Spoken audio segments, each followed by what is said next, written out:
आदिवासी यानी अनादिकाल से प्रकृति के बीच प्रकृति का होकर रहने वाला, घने जंगलों में पेड़ों से छनकर आती उजली धूप अपनी मर्जी से अपना मार्ग तय करती, रास्ता चुनती बल खाती, पीछे छोड़ आए पत्थरों की कथा सुनाती नदी, खुशबू के साथ खुशियां और उत्साह बिखेरते फूल, हर पल हरदम जीवन के उजले पहलू का संदेश सुनाती सरसराती हवा, गीत गाते पक्षी, गुनगुनाते भंवरे, रंभाते पशु, और इन सब के बीच सघन वन में निर्भीक विचरण करता आदिवासी, सर छुपाने के लिए टूटी फूटी अधूरी सी छत, भूख प्यास मिटाने के लिए एक चूल्हा और कुछ बर्तन, सीमित साधनों में जीवन जीता आदिवासी हमेशा खुश और संतुष्ट रहा है, सिर्फ इसलिए क्योंकि प्रकृति ने उसे आत्मनिर्भर होने का सबक सिखाया और सदैव उसका साथ दिया।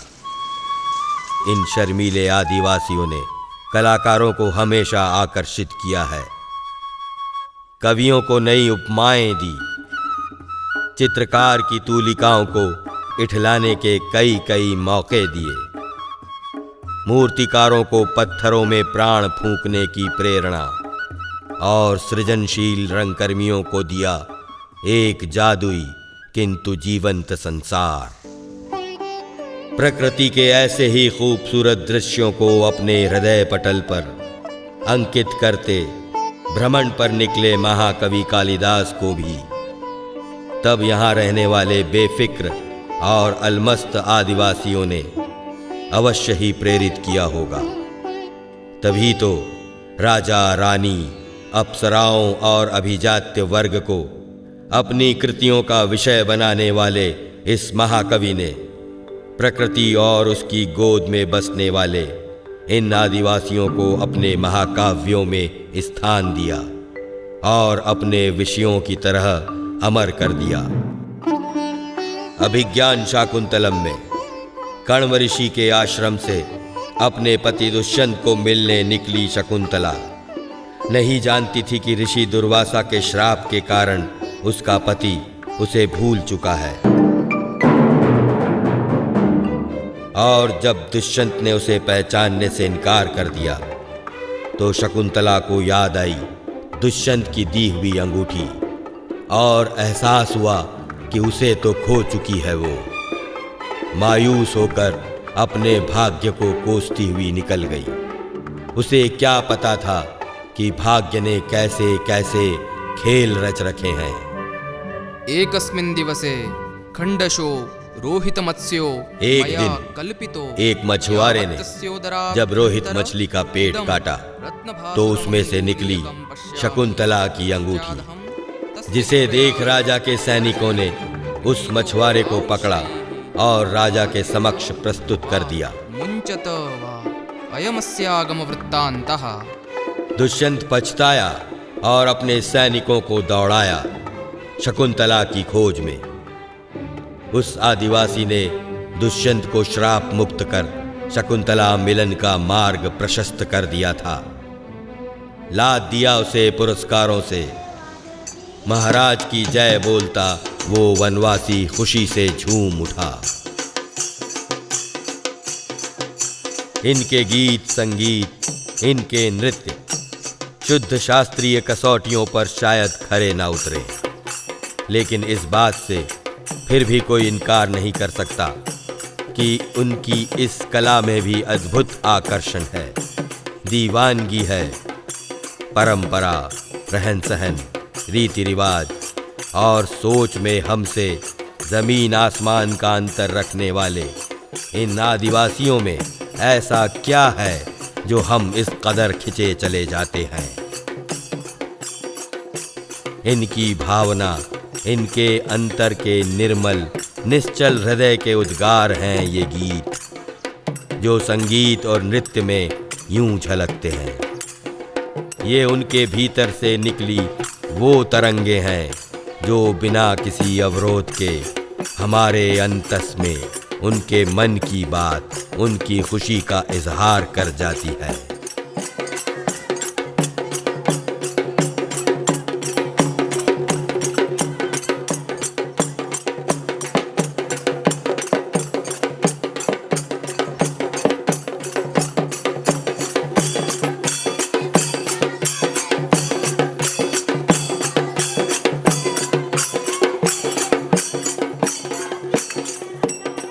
मध्य प्रदेश के दक्षिण पूर्व में सतपुड़ा की पहाड़ियों के बीच बसा छिंदवाड़ा का यह खूबसूरत इलाका पिपरिया का घाट पार करते ही तामिया से शुरू होता है। भारिया बहुल आदिवासियों का क्षेत्र जो घटलिंगा, मुत्तौर, पातालकोट और दूसरे क्षेत्रों में फैला हुआ है। एक और जहां सतपुड़ा की पहाड़ियां समुद्र तल से लगभग 2215 फीट की ऊंचाई पर हैं, वहीं आदिवासियों के गांव नीचे बसे हैं। नीचे यानी चारों तरफ सतपुड़ा की पहाड़ियों से घिरी तलहटी में। कालिदास के मेघदूतम से अपने गहरे काले रंग से डराने की कोशिश करते ये मेघ सतपुड़ा की पहाड़ियों से टकराकर नीचे उतरने को आतुर ये घटाएं भी शायद पातालकोट की गहराइयों की थाह लेना चाहती हैं। मेघराज और उनके संग हाथों में हाथ डाले खिलखिलाती सौदामिनी को देख विरह की अग्नि में झुलसते यक्ष की पीड़ा और बढ़ गई होगी। तब हिम्मत करके मुस्कुराते मेघराज से दोस्ती का हाथ बढ़ाया होगा, निवेदन किया होगा उनसे कि वो उसकी प्रिया तक उसका प्रेम संदेश पहुंचा आए। हे मेघ, उन जंगलों में जब जाएं तो पल भर के लिए रुक कर विश्राम कर लें। वहां हाथ बटाती सुंदरियों को चेहरे पर फूट आई पसीने की धारा और आंखों के सामने पल पल गिरती लटों को संवारने का वक्त भी न होगा। उन पर भी थोड़ा सा बरस जाना, ठंडी फुहार उनका उत्साह दुगना कर देगी। धरा भीतर तक तृप्त हो जाएगी, आपके कंधों का बोझ भी हल्का हो जाएगा। कालिदास के मेघदूत के वो मेघ आज शायद इन्हीं पर बरसने निकले होंगे।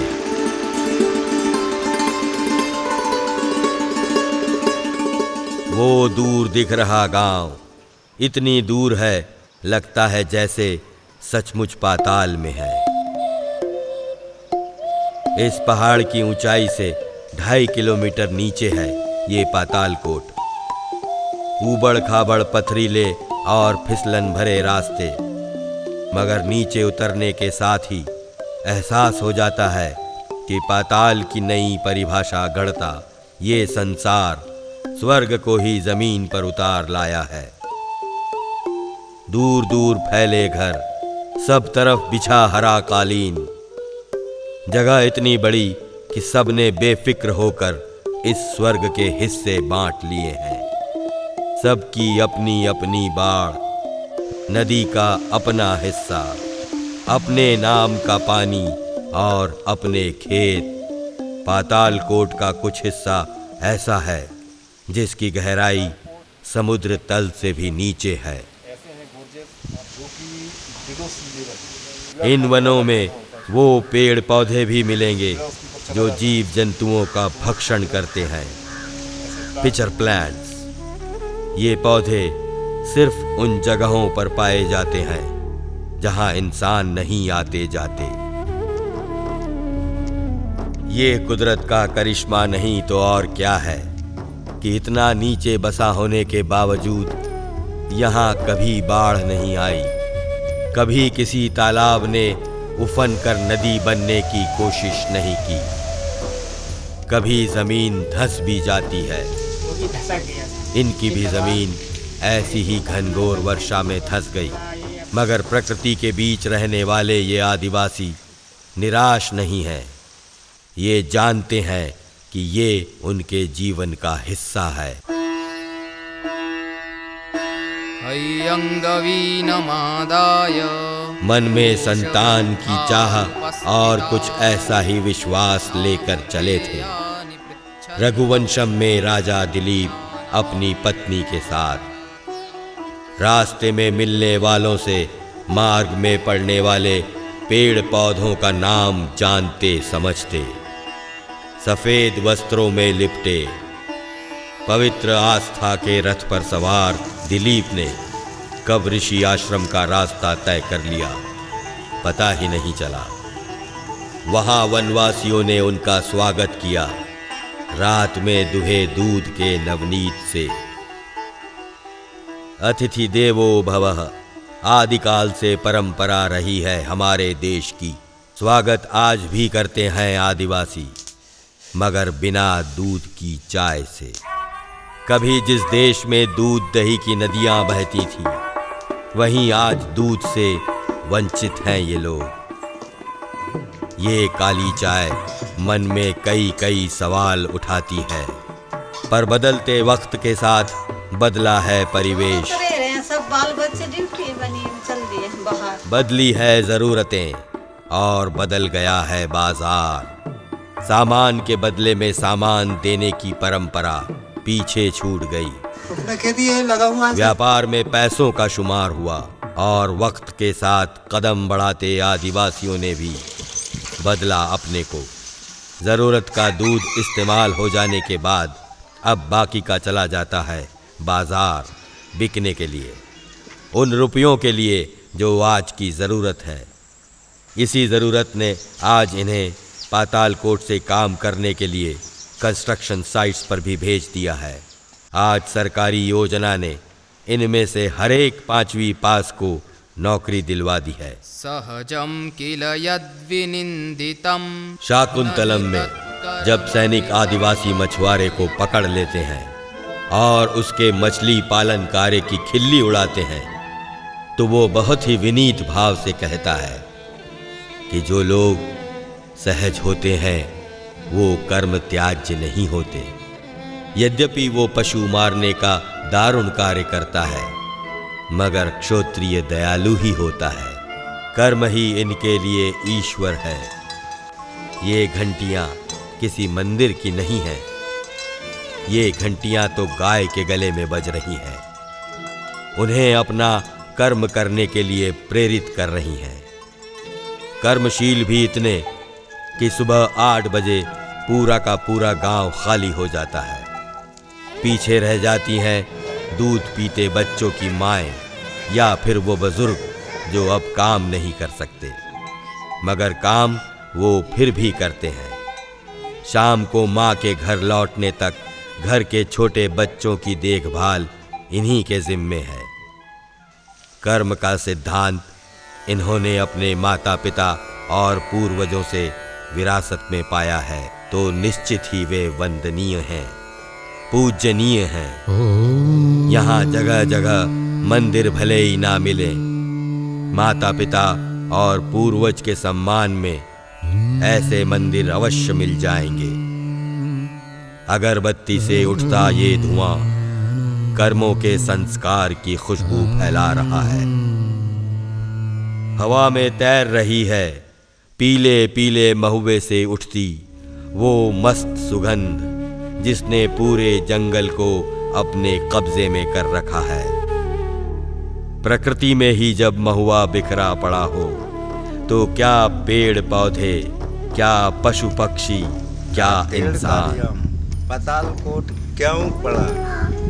अब पाताल में रहते हैं। महुआ तो परंपरा का अंग है, पीढ़ी दर पीढ़ी इनके साथ रहा है, इनके सुख दुख का साथी, इनकी खुशियों का साक्षी। सरसराती घास गाती और महुए से लपकती, मत्त करती बास आती, गूंज उठते ढोल इनके, गीत इनके, बोल इनके।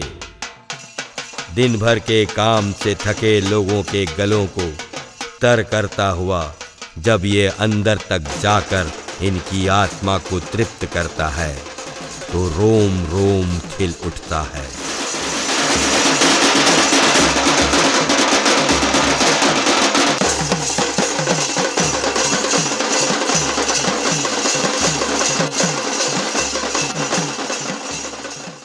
उमड़ते घुमड़ते मेघ दूर दराज की कहानियों और किस्सों को अपने में समेटे बहती नदी की धारा अपने साथ बदलावों का संदेश भी लाई और शिक्षा का संदेश भी पहुंचा। यहाँ साथ बढ़ने का आश्वासन लिए खुद खिंचे चले आए यहाँ आंगनवाड़ी के रूप में। अब खेल खेल में बच्चे पढ़ रहे हैं शिक्षा का पाठ, उठा लिए हैं कदम उन रास्तों की ओर जो ले चले हैं उन्हें जंगल की बेफिक्र जानी पहचानी दुनिया से बाहर, एक अनजानी दुनिया में जहां ये अब छोड़ेंगे अपने वजूद के गहरे निशान।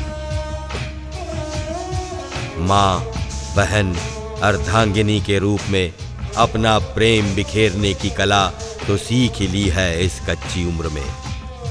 अपने आंचल के साए में 3 पीढ़ियों का जीवन संवारने का मौका द्वार खटखटा रहा है अब तो। वने चराणां वनिता सखानां। कुमार संभवम में कालिदास ने लिखा, रात के अंधकार में वनवासी जब अपनी प्रेयसियों के साथ भ्रमण पर निकलते हैं और गुफाओं में जाते हैं तो वहाँ मौजूद वनौषधियाँ चमकती हैं तो रात में भी दिन का उजास फैल जाता है। कुदरत लेना नहीं जानती, इसने हमेशा दिया ही है। इंसान की आध्यात्मिक, शारीरिक और आर्थिक जरूरतों को वन संपदा के रूप में प्रकृति ने अपने आंचल में समेट रखा है। अचार, कौसुम, हर्रा, आंवला, महुआ, सागौन, चिरौंजी, साल, बीजा, ग्वार पाठा, ये वनौषधियों की अमूल्य दौलत इस हरी भरी धरती पर सब तरफ छितरी हुई है। कुदरत की अपार वन संपदा का उपयोग ये अपने लिए तो कर ही रहे हैं, गांवों और शहरों में रहने वालों के लिए भी चुन चुन कर भेज रहे हैं प्रकृति का ये उपहार, जिसकी उपयोगिता और ज़रूरत को सरकार ने भी समझा है। हितग्राही ऐसी ही एक सरकारी योजना है जहां इन वनवासियों को ज़मीन का एक हिस्सा दे दिया जाता है जिस पर उगे बांस की निगरानी की जिम्मेदारी इनकी होती है। 4 साल बाद बांस जब बड़े होकर बाजार में बिकने लायक हो जाएंगे तो उन्हें बेचकर उसकी कमाई का 80% इन आदिवासियों के हिस्से आएगा। 5 साल के बाद हर घर से परिवार का एक सदस्य इसमें लगा हुआ है और उसे रोजाना वेतन भी मिलता है। भारत विश्व में लाख का सबसे बड़ा निर्यातक है। लगभग 45,000 करोड़ सालाना का व्यवसाय है ये। लाख के ये सूक्ष्म कीड़े पलाश, कौसुम बढ़ पर अच्छे से फलते फूलते हैं। सरकार इन्हें लाख की वैज्ञानिक रीति से खेती की ट्रेनिंग दे रही है तो लाख की खेती से जुड़े आदिवासी स्वयं ही उन पेड़ों को उगाने के लिए प्रेरित होंगे। पर्यावरण की रक्षा और आय के अतिरिक्त साधन का इससे अच्छा तरीका और क्या हो सकता है। लोगों को रोजगार मिल रहा है। आपके घर की हिफाजत कोई लुटेरा नहीं कर सकता, इसलिए जो इस दुनिया में रहता है, जिसे इससे प्यार है, वही बन सकता है इसका निगहबान। जीन्स, टी शर्ट, आंखों पर धूप का चश्मा, खेती की आधुनिक सुविधाएं और शिक्षा का वरदान। कभी नंगे बदन रहने वालों के तन पर आज आधुनिकता का कलेवर चढ़ गया है, मगर मन से आज भी सरल है। तभी तो आज भी सप्ताह में एक बार लगने वाले बाजार की बाट जो होते हैं ये 7 दिन, और आखिर क्यों न करें इंतज़ार। सप्ताह भर खेतों में झुककर ज़मीन से बातें करते इन लोगों के लिए इस बाजार में आना यानी आकाश में मनाए जाने वाले पर्व में शामिल होना है। हर तरफ रंगों के मेले, नीला, पीला, जामुनी, नारंगी, सफ़ेद। बाजार तो बस नाम है मगर ये त्योहार ज़रूरतों की पूर्ति के साथ साथ मनोरंजन का इकलौता साधन। काम की आपाधापी में भी जीवन एक उत्सव है, भूले नहीं हैं ये। तभी तो कंगन, चूड़ियाँ, नई डिज़ाइंस की चप्पलों का आकर्षण खींचता है इन्हें। सप्ताह में एक दिन लगने वाली ये दुकानें, रंग बिरंगी लहराती साड़ियाँ, कुदरत के रंगों में ढले खुशबू उड़ाते मसाले, गाढ़े पिघले सोने जैसा तेल, लार टपकाने को मजबूर करते पापड़ और अचार, गाते बतियाते रेडियो, जीवन में रोशनी फैलाती टॉर्च, नई फिल्मों की सीडी, डीवीडी, घरेलू उपयोग और मनोरंजन का हर सामान है यहाँ पर। जो महुआ ये लोग 40 रुपए में बेचते हैं, ज़रूरत पड़ने पर उसे वापस 5 रुपए ज़्यादा देकर खरीद भी लेते हैं। जंगल में बिखरे रंग बिरंगे पत्तों की सी छटा बिखेरती वो दुकानें, उफन कर बहते उत्साह के कोलाहल ने पूरी वादी में खुशियों का संक्रमण फैला दिया। इन वादियों को इस त्योहार का इंतजार हमेशा रहता है। दुनिया सिमट गई, फासले खत्म हुए। जो आज है वो न तो कल था और न कल होगा। अब अकेले आगे बढ़ने की होड़ नहीं है, साथ लेकर चलने की जिद है। नमक के बदले अपनी बेशकीमती दौलत लुटाने को मजबूर नहीं है ये। अब जिद थी, नहीं छोड़ेंगे अपनी जमीन। मगर आज इन्होंने तरक्की के लिए दरवाजे खोल दिए हैं।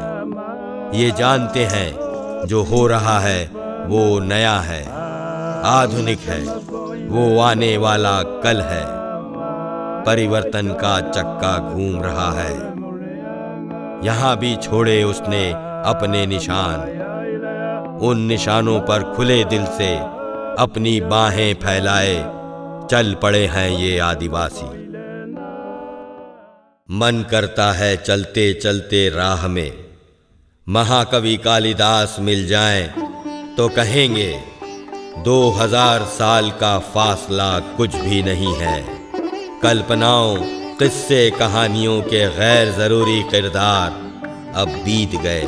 अपनी इस हकीकत से वाकिफ़ हैं हम, जानते हैं कि अब दुनिया के साथ चलें। हमारी आस्थाएं स्थापित हों, संकल्प बांटे जाएं, बखान हो, कहानी कही जाए हमारी, हम इस लायक हो गए हैं। आओ कालिदास, तुम्हें बताएं कि हकीकत दरअसल क्या है। कहें कि आज हम पर लिखो तुम, अब अपनी कल्पनाओं में मेघ न रचो, ना भटको प्रेम कथाओं की नायिका ढूंढने। यहाँ सब मिलेगा, तुम्हारे पात्र, तुम्हारी कहानियाँ, तुम्हारी दुनिया और तुम्हारे अपने जीवन का वो इतिहास जो मिथक है अब तक। साक्षी बनेंगे अब हम तुम्हारे जीवन के। हे कालिदास, आओ जीवन का 8वां महाकाव्य लिखो। पृष्ठभूमि में सजाए जाने वाले पात्र नहीं होंगे इस बार हम, अब की कथा के नायक होंगे हम।